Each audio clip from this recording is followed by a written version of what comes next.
नमस्कार दोस्तों, the knowledge news में आपका स्वागत है। दोस्तों, किसी भी देश के लिए उसका राष्ट्रीय ध्वज काफ़ी महत्व रखता है।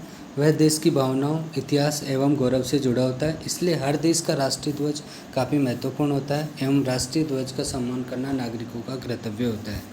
इसी के संदर्भ में दोस्तों, इस वीडियो में हम बात करेंगे फ्लैग कोड ऑफ इंडिया 2002 क्या है और इसमें क्या बदलाव किए गए हैं। तो आज का टॉपिक है amendment in flag code of India 2002। आगे बढ़ने से पहले हम जानेंगे दोस्तों, इस वीडियो में क्या चीज़ें अपन विस्तार से डिस्कस करेंगे।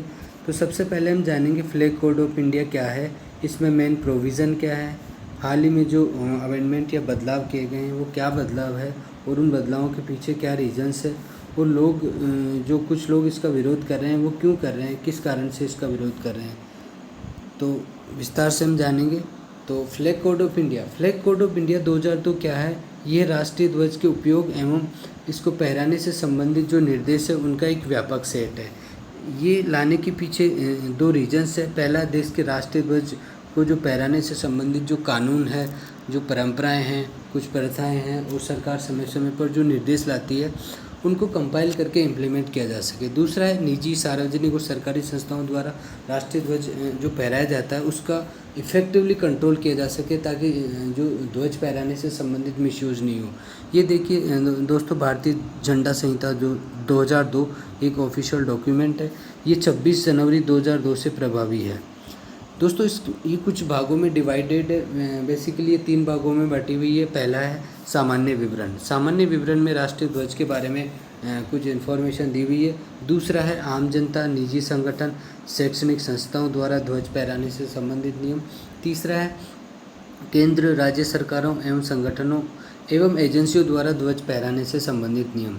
तो सबके बारे में विस्तार से अपन जानेंगे। तो सबसे पहला है सामान्य विवरण। देखिए, राष्ट्रीय ध्वज के बारे में कुछ जानकारी दी हुई है।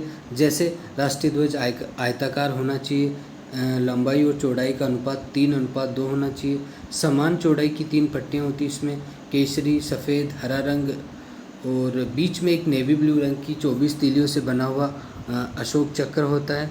इसके साथ ही राष्ट्रीय ध्वज हाथ से कते हुए या हाथ से बने हुए ऊनी, सूती, सिल्क एवं खादी कपड़े से बना हुआ होना चाहिए। दूसरे भाग में आम जनता, निजी संगठनों, शैक्षणिक संस्थाओं द्वारा ध्वज फहराने से संबंधित नियम है। इस भाग में 2 मेन अधिनियम है। पहला है सांप्रतिक और नाम अनुचित प्रयोग निवारण अधिनियम 1950। दूसरा है राष्ट्रीय गौरव अपमान निवारण अधिनियम 1971। तीसरे भाग में बात करें तो तीसरे भाग में केंद्र, राज्य सरकार, संगठनों एवं एजेंसियों द्वारा ध्वज फहराने से संबंधित नियम है। इसमें जैसे झंडे को फहराने के सही तरीके के बारे में बात की गई, ध्वज का दुरुपयोग नहीं हो, सार्वजनिक इमारतों, सरकारी आवासों पर ध्वज किस तरह से पहनाया जाए, मोटर कारों पर ध्वज किस तरह से फहराया जाए। इन सब के बारे में बात करने के बाद जो सबसे मेन है, इसमें बदलाव या अमेंडमेंट क्या किए गए हैं जिनके बारे में कुछ लोग विरोध कर रहे हैं। तो इन अमेंडमेंट के बारे में हम जानेंगे। दोस्तों, कुछ अमेंडमेंट हाल ही में किए गए, कुछ अमेंडमेंट 2021 में किए गए। पहला अमेंडमेंट या जो बदलाव किया गया इसमें फ्लैग कोड में, वो पहला किया गया था 30 दिसंबर 2021 में, जिसमें ये आदेश दिया गया या एक आदेश द्वारा ये बताया गया कि पॉलिस्टर से बने हुए झंडे या मशीन से बने हुए झंडे भी उपयोग में लिए जा सकते हैं। तो इसकी अनुमति दी गई है। इसके अनुमति देने के पीछे क्या रीजन्स है गवर्नमेंट के, इसके बारे में अगली स्लाइड में विस्तार से जानेंगे। दूसरा जो बदलाव है 19 जुलाई 2022 के एक आदेश के द्वारा किया गया, जिसमें 24 घंटे यानी रात को भी ध्वज को फहराया जा सकता है। दोस्तों, इससे पहले रात को राष्ट्रीय ध्वज को पहनाना मना था, केवल दिन में राष्ट्रीय ध्वज फहराया जा सकता था, लेकिन इस आदेश द्वारा रात को भी राष्ट्रीय ध्वज को फहराया जा सकता है। नेक्स्ट जो बदलाव है, झंडे के आयात की भी अनुमति दे दी गई और ऑनलाइन बिक्री की भी अनुमति दे दी गई। रीजन्स हम जानने की कोशिश करते हैं। सबसे मेन रीज़न दोस्तों, जो इस साल स्वतंत्रता दिवस है 2022 में, सरकार 75वें आज़ादी के जो वर्ष पूरे हो जाने के उपलक्ष्य में आज़ादी के अमृत महोत्सव के रूप में इसे मनाना चाह रही है, जिसके तहत एक हर घर तिरंगा कैंपेन भी लॉन्च किया गया है, जिसमें देश भर में लगभग 20 करोड़ घरों में आसानी से तिरंगा या झंडा उपलब्ध हो सके। इसके लिए जो मशीन से बने हुए या फिर पॉलिस्टर से बने हुए झंडों पर सरकार जोर दे रही है, ताकि किफ़ायती दरों पर हर घर में आसानी से तिरंगा उपलब्ध हो सके। नेक्स्ट बात करें, कुछ लोग हैं जो विरोध कर रहे हैं, उनके पीछे क्या रीजंस है।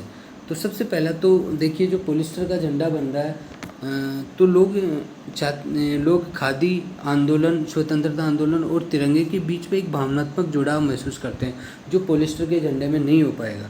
नेक्स्ट है, आयात पर प्रतिबंध हटने से ये संभावना है कि चीन से बना हुआ झंडा हर घर में उपलब्ध हो। नेक्स्ट है, पॉलिस्टर के ध्वज पे भी जीएसटी से मुक्त होगा।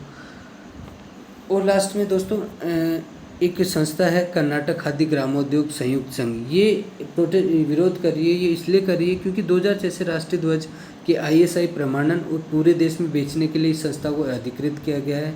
पूरे देश में लगभग एकमात्र ये निर्माता और आपूर्ति करता है राष्ट्रीय ध्वज का। तो ये कह रही है जैसे किसी और मशीनों से बने हुए ध्वज या पॉलिस्टर से बने हुए ध्वज की अनुमति देंगे तो इससे इनका कार्य हैम्पर हो जाएगा, तो इसलिए ये प्रोटेस्ट हो रहे हैं। तो दोस्तों, इस वीडियो में हमने बात करी राष्ट्रीय ध्वज से संबंधित फ्लैग कोड ऑफ इंडिया 2002 क्या है, इसमें क्या बदलाव हुए, क्या रीजन से बदलाव के पीछे, और क्या मतलब क्यों लोग विरोध कर रहे हैं। तो उम्मीद करता हूँ दोस्तों ये वीडियो आपको इन्फॉर्मेटिव लगा होगा। Thank you.